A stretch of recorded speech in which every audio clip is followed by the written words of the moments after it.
নমস্কার বন্ধুরা, খাওয়া দাওয়া চ্যানেলের পক্ষ থেকে তোমাদের জন্য রইল অনেক অনেক সাদর অভ্যর্থনা। আজ আমি তোমাদের জন্য যে রেসিপিটা নিয়ে এসেছি সেটা হলো চিকেন ইয়োনে। এটা আমি আমার এক রিলেটিভসের বাড়িতে খেয়েছিলাম, পার্সোনালি আমার ভীষণ ভালো লেগেছে, তাই তোমাদের জন্য আমি এই রেসিপিটা শেয়ার করছি। আশা করি তোমাদেরও ভালো লাগবে। তাহলে চলো বানাই, তোমরা দেখতে পাবো। দেখো, চিকেন ইয়োনের জন্য যেটা প্রথমেই লাগবে সেটা হলো চিকেন।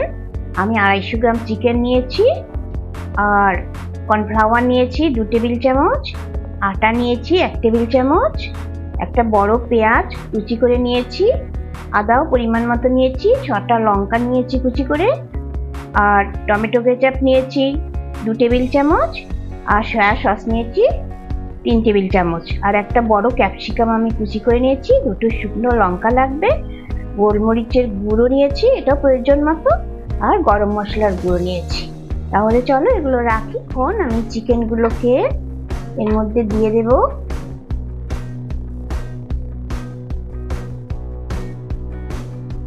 কর্নফ্লাওয়ারটা দিয়ে দেব,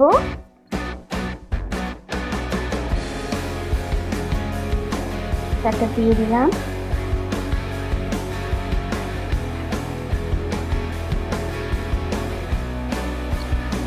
এক চামচ সয়া সস নিয়েছি। এবার এগুলোকে আমি সুন্দর করে মাখিয়ে নেব। দেখো, এটা মোটামুটি আমি মাখিয়ে নিয়েছি। তোমরা যদি এটা মাখতে অসুবিধা হয় তাহলে একটুখানি জলের ছিটকা দিয়ে নেবে। এবার আমি এটাতে মরিচ গুঁড়ো আর লবণ দিয়ে দেব। মরিচ গুঁড়ো আর লবণ আমি দিয়ে দিলাম। মরিচ গুঁড়োটাও তোমরা তোমাদের মতন করে দেবে। এটাও এবার আমি সুন্দর করে মাখিয়ে আর রেখে দেব 10 মিনিটের জন্য। 10 মিনিট বাদে তোমাদের কাছে ফিরে আসলাম। দেখো, কড়াই চাপিয়ে দিয়েছি, গরমও হয়ে গেছে। এবার আমি এটাতে তেল দিয়ে দিই।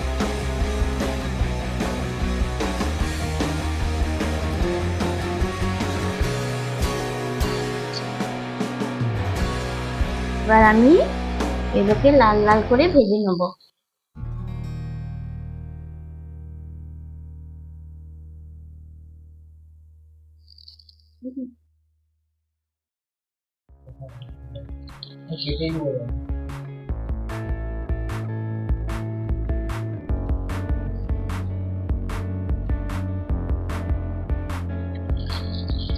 তো দেখো, এগুলো আমার লাল লাল করে ভাজা হয়ে গেছে। এবার এগুলো আমি তুলে নেব।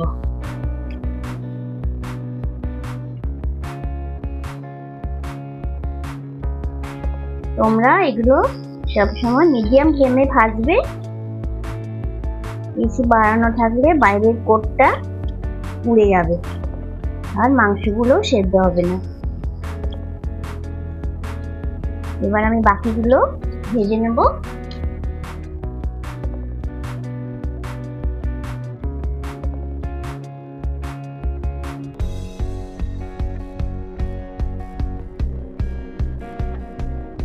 দেখো, এগুলো আমার লাল লাল করে ভাজা হয়ে গেছে।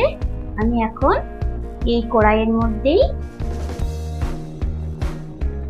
লঙ্কা দিয়ে দিচ্ছি,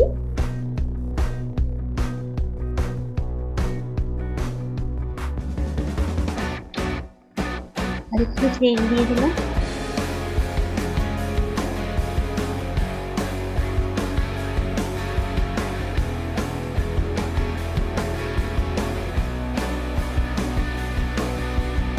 এবার এর মধ্যে আমি কেটে রাখা পেঁয়াজ,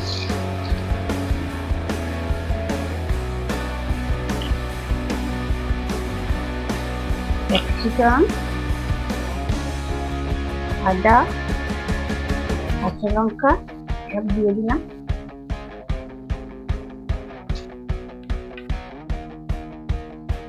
এবার এগুলো আমি ভাজবো।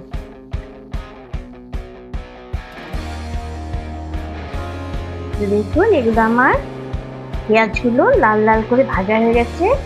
এবার আমি চিকেনের টুকরোগুলোর মধ্যে দিয়ে দেব। সরি,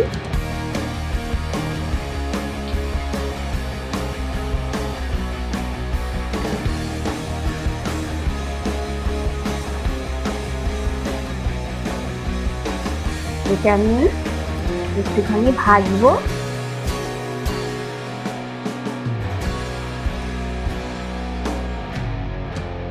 একটু ভাজা ভাজা হয়ে গেছে। এবার এটার মধ্যে আমি সয়া সস দিয়ে দিলাম,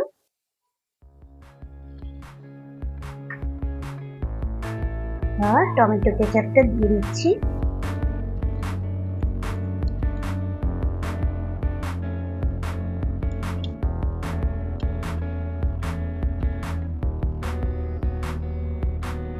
এবার একটু আমি নাড়াচাড়া করে নেব।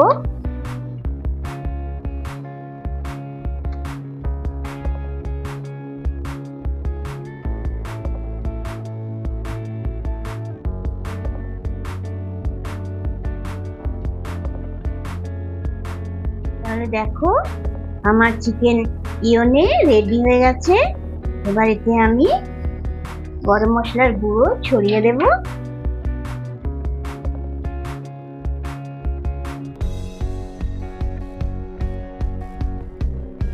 দেখো এটা আমার চিকেন ইয়োনের ফাইনাল লুক।